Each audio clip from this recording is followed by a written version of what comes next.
અને કેવી રીતે તેઓ રણમાં પસાર થયા, રણનો રસ્તો કેવી રીતે કાપ્યો, રસ્તામાં એમને રાજ્યએ સિપાહી વેશમાં આવી અને કેવી રીતે મદદ કરી અને ત્યાંથી પછી એ કચ્છ દેશમાં આવી ગયા.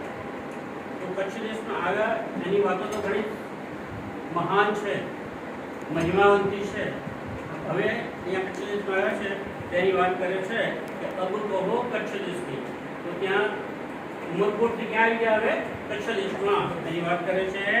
પહોંચે આપ આયે જીત કચ્છ દેશમાં દેવચંદ્રજી આવી પહોંચ્યા છે. તહા આયે ખોજ કરી ત્યાં આવી અને એમણે જે મુખ્ય એમનો ધ્યેય હતો, જે કામ કરવા માટે એ ઘરેથી નીકળી ગયા, જે મનમાં ધાર્યું હતું કે મારે એક પરમાત્માની ખોજ કરવી છે અને એક પરમાત્માની પ્રાપ્તિ કરવી છે, તો એ ખોજ માટે હવે નીકળે છે.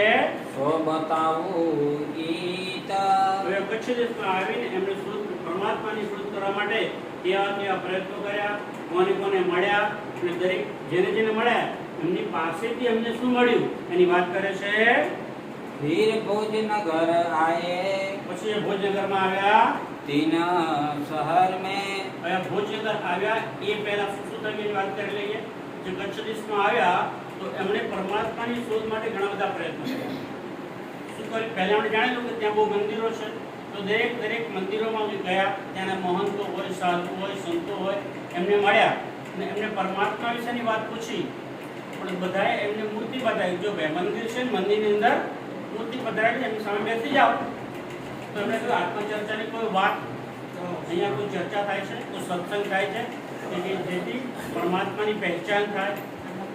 તો એ સાધુ સંતો હતા, એમને કહ્યું કે આ મૂર્તિ છે એ સાક્ષાત ભગવાન જ છે, એ પરમાત્મા છે, એની ચર્ચાની ક્યાં જરૂર છે? આમ ત્યાં કોઈ ચર્ચા થતી નહીં અને એટલા માટે એમને ત્યાંથી કશું જ મળ્યો નહીં. અને એમને લાગ્યું કે અહીંથી મને કંઈ નહીં મળે.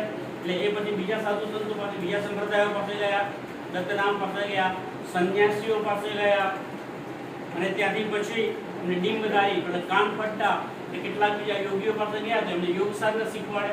તો એ તો શરીરની વાતો કરતા હતા, યોગ કરો. એમનાથી લાગ્યું મને અહીંથી કશું મળવાનું નથી, આ તો શરીરને સારું કરવાની વાતો કરે છે કે શરીરને કેવી રીતે સ્વસ્થ બનાવવાનું, અને મારે તો પરમાત્માની ખોજ કરવી છે, મને અહીંથી કંઈ મળશે નહીં. એમ કરતા એ બધે ગયા.